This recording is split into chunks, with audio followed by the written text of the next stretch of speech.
Welcome to the Whole Health Series. I'm Whitney Ortiz, the host of the Whole Health Series and founder of Whole Health Self-Care. I am thrilled Kavya Patnaik is here to share her expertise, insight, and innovation around how new technology is helping to meet significant emotional and mental health needs around the world and why this is so critical today. Kavya is the co-founder and co-CEO of Konvos, a tech-enabled augmented cognition app for emotional processing. With almost a decade of research and development experience, Kavya has built a niche for identifying and capitalizing on early-stage product opportunities with little data. This engineer turned emotional intelligence leader turned entrepreneur builds technology that aids in achieving emotional freedom, which is really the final frontier of human capability. And being one of the youngest female leaders of color in the automation and digitization industry, Kavya has built and scaled 2 multi-million-dollar product development teams in under 3 years. Her style of inclusive and emotional leadership has been featured in reputed industry magazines. And with Konvos, Kavya intends to open up a new dimension in techno-human collaboration for holistic human well-being. Thank you, Kavya, for joining from Goa, India today and for sharing your reflections with us. Thank you, Whitney, for having me. I'm quite excited to do this today. Thank you for bringing through all the vast experiences that you have within the tech industry and also various cultures, which have really increased your focus, as you've shared with me previously, on certain systemic understandings and treatments of mental health. Can you please talk about this and how your focus has influenced your own professional and personal path? Certainly, Whitney, this is actually quite a layered question. So I need to go a few steps back and kind of explain where I come from, that led me here, and then go through actually how my experiences kind of shaped the path that I'm taking today. So I come from a middle class Indian family. Thankfully, both my parents were actually quite forward for their time. So my education took priority over everything else for them. And I finished my engineering partly on scholarship. And then I wanted to have much more exposure to the world, and I went to do my master's in England.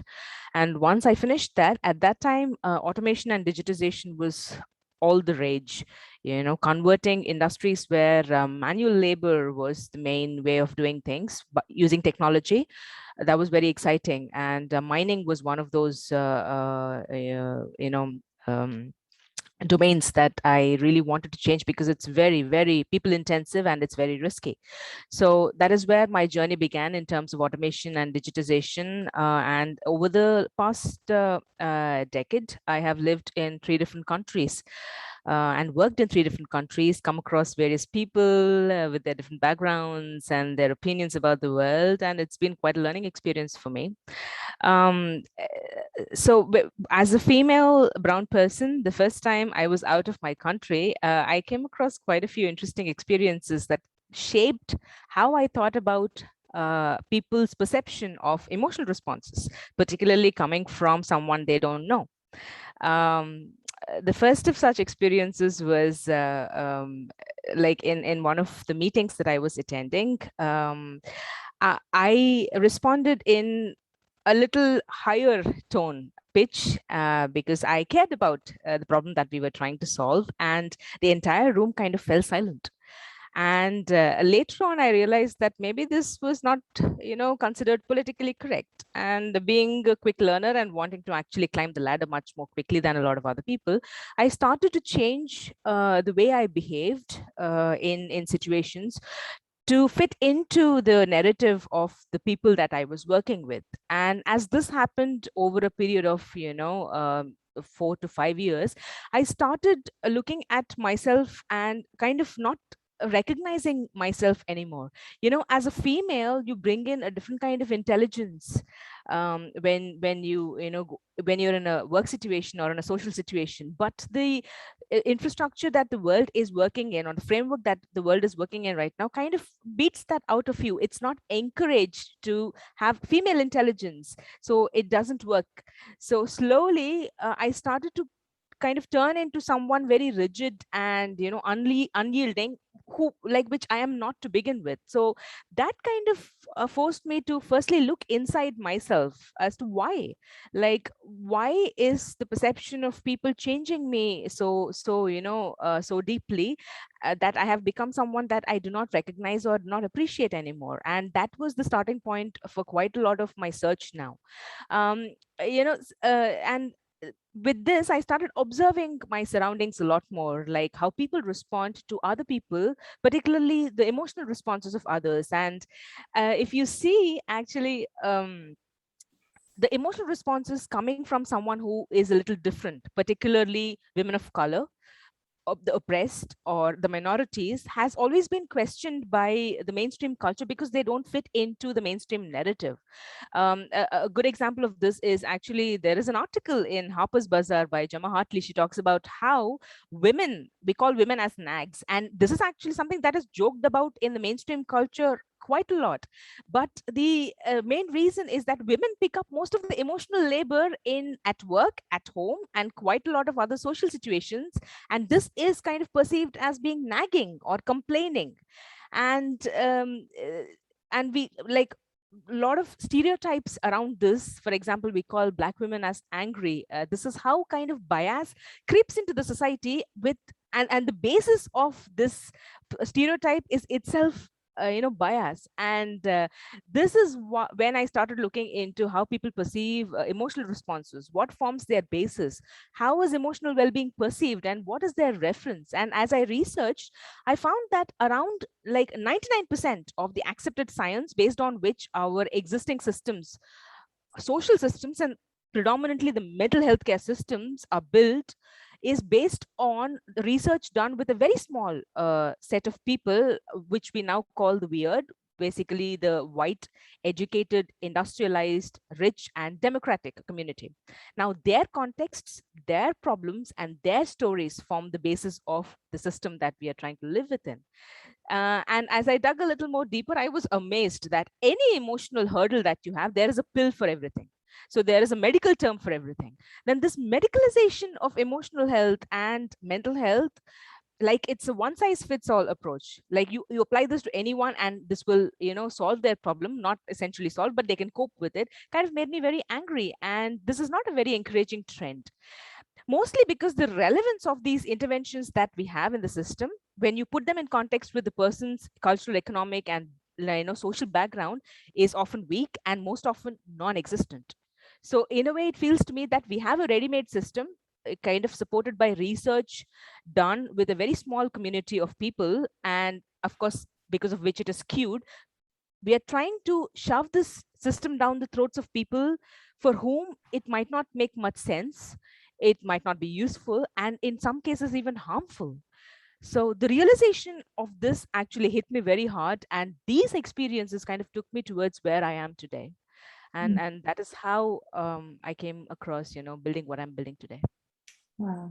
Thank you for sharing all of your experience and the perspective that you have, while demonstrating how you're so very in tune with your gifts and how you've intentionally really shifted your career path to become an entrepreneur who is utilizing now the power of technology to reduce our worldwide mental health crisis. Can you please explain now how you see technology holding significant potential for addressing the multifaceted multi-health challenges at a very individual level? Absolutely. See, for all things that I've done in the world, I, at my very core, remain an engineer who wants to solve problems. So emotional well-being happens to be the one problem that I'm really, really, excited about right now, predominantly because of my own personal experiences and the experiences of my partner, who is also my co-founder.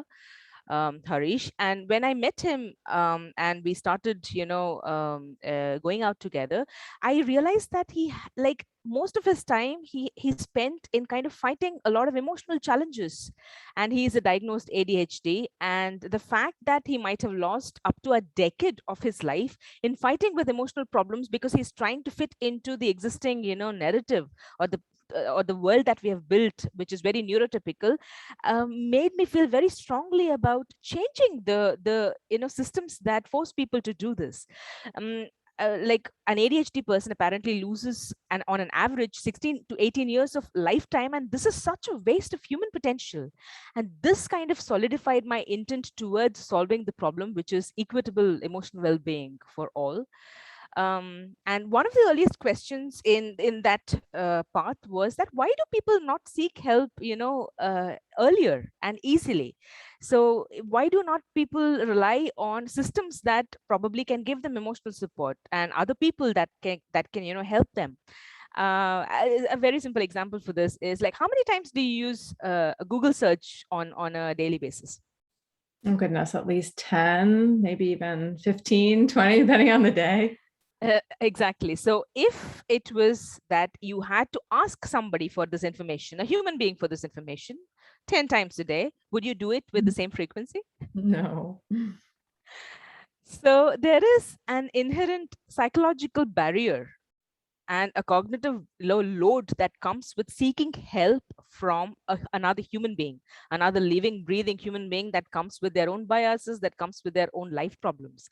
And this is one of the main reasons why people do not seek mental help or help with their emotional struggles very early on, when they kind of recognize that they are having struggles. So through my research, I came across that couples on an average spend up to 2.5 years time delaying before they seek mental like help with their relationship issues, by which time it's already too late. The issues are already solidified. And in my community, particularly the background that I come with, it could be a taboo seeking marriage advice from a counselor, or with anybody else, actually. And many couples kind of live together in unhappy and reduced lives because of this. And it is actually true of a lot of other mental health challenges that people face alone as well. There are many reasons, the predominant of those being social prejudice, taboo, lack of access, and often actually the lack of a suitable solution that fits people's needs. And when I dug a little deeper, I was very interested in figuring out, okay, now we have a problem, and we have also people that are trying to solve, mental health professionals that are trying to solve this problem. What is the ratio? And I was aghast. It is less than 1 per 100,000 of population. So while skilling these people, like there's more people need to be skilled to support with the mental health care system that we have. Um, the problems that we are predominantly solving now, or trying to train people to solve now, are very first world, thanks to the weird research, are very first world. Now bring another few billion people onto the same platform that we are using today to solve problems. They come with their own cultural backgrounds, their economic issues, social issues, their trauma, their life experiences. It becomes such a complex problem that expecting human beings to be at the end to solve this is actually a little childish for me, and it will not be sufficient nor fit the unique needs of billions with the growing mental health care crisis in the world. Now, this is where the problem becomes a computational problem, and I feel the answer, and I'm sure the answer lies in technology, in not just delivering human-based solutions through technology, but solutions that actually originate within technology. So what I am building now through Konvos, my company, is we approach emotional well-being not from a position of it being a condition or something that needs to be cured, but from a perspective of improving the cognition and making the person thrive. So we believe that taking a part of the cognitive process involved in emotional processing. So let's say you are facing a difficult emotion. There are a lot of things that are going on in your body and in your mind when you're trying to solve, when you're going through a difficult emotion. Quite a few of these processes are physiological, but quite a few are psychological and cognitive as well. And one such important part of emotional cognition is actually asking yourself the right questions. How many times would you have felt like, I wish there was someone who asked me these questions when I was going through this, so I could see things much more better, or I could get out of the situation much better. This is an aspect that technology can very easily take away from the load, thereby reducing the overall cognitive load that we need, that we have when trying to solve an emotional problem. So this is the perspective that we are taking through Konvos. So technology taking a part of the cognitive load away and bringing down the level of skills required for you to have emotional well-being. That is where we are going towards. Oh, it sounds like Convos is really unique and also applicable to various cultures and backgrounds and identities, as you've had that very top of mind in the development of that. Could you talk a bit more about how this can be applicable across cultures and backgrounds and identities? Absolutely. So Converse in its entirety actually is an extended emotional cognition. So interestingly, a lot of alternatives right now that are there on the market for emotional well-being. One, either they are trying to mimic human empathy. So usually this is the thing with human empathy, that it works when it comes from a human being. A machine, the most that it can do is kind of provide emotional courtesy. Everything will be fine, things will be all right. So this kind of emotional courtesy, which doesn't help to kind of solve your problem or take you through the process, but kind of helps you to feel better at that point in time. This is the reason why we watch YouTube videos or Netflix or other media when we don't want to face a difficult emotional situation, but it doesn't take the problem away. So also, secondly, quite a lot of the solutions are learning based or skill based. They focus on developing the skills within the human being, so that you in the future, when you come across an emotionally difficult problem, you can help yourself to solve that problem by learning a skill. But this skill based approach is actually it takes time and energy, and there could be a host of other parameters that impact you in any situation that you cannot draw upon. See, we go blank sometimes. So this is why panic attacks happen. And people cannot always call upon their conscious and thinking and skilled mind to help them in that situation. So a very simple example to this is like a decade ago, when the amount of information in the world started becoming enormous, we didn't start training people to have a greater memory so that they can remember an encyclopedia of information and recall it at any point in time. We built technology in the form of the internet, so you don't need to remember and collate all that data. The technology can do that for you. So technology kind of closed the information gap a decade ago. So now you don't need to remember information, you can just recall it. And this is the kind of cognition that technology has taken away from human beings. Now look at the amount of opportunities this has created and the barriers that it has removed in terms of access to information. Now Converse is the start of a similar transformation, but in closing the emotional processing gap. This is the easiest explanation for a layman that I can give, that what Converse is doing. So one critical aspect we feel that, when as a child, when your cognitive processes start developing, the first thing that you do is actually ask questions. And no other mammal or primate, even like, primates that have learned language, ever asked a question. Questioning forms the basis of human cognition, and this is a very critical part of emotional processing, asking yourselves the right questions at that point in time.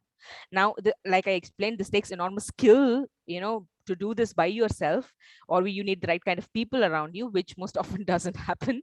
So we believe this can be the first cognitive load, asking yourself the right questions, that technology can take away from human beings. The uniqueness of this approach is that as you use it, Converse also learns the unique aspects of your context, your culture, things that are socially relevant to you, using the data that we have collected so far, that there is on the internet, and that we can train technology to learn from and aid, the emotional processing of the human being using this context. So you see here that the human being is at the center of the solution. So this is the technological change that we are looking forward to actually disrupt with Converse. It's tremendous. And how can people access the app and follow That's your work in general? Thank you for that. Right now, we have a minimal version of Konvos available already on iOS and the App Store. So if you have a mobile phone, thankfully that has become very common nowadays. You can access the first level of Konvos that we have. We are continuously working in the background to realize our vision for the future, but the first level of help is already available. So Konvos as an app, you can search for Konvos on iOS App Store or the Play Store on Google, and you can download it. There are like very interactive and unique activities available for different life contexts that you can use to actually help you through that emotional situation. Konvos starts with a K, Konvos, and people could search for it. Thank you so much. And I'll include links within the blurb on this podcast and video so others can easily find you and ask you any questions or provide feedback, as you've been so open to receiving that as you continue to develop this. And it's just such a tremendous offering out here to the whole world. Thank you so much for sharing with us your tremendous expertise and experience and insights with your innovation. Thank you, Whitney. I'm very happy for actually having the space to talk to you today. And I hope people realize that emotional freedom is the final frontier, and take more control and more incentive towards solving their emotional problems using technology and trusting technology to help them with that, and thereby gaining more control of their own lives. And I hope people live better, much more fulfilled lives because of this. That is the hope. Thank you.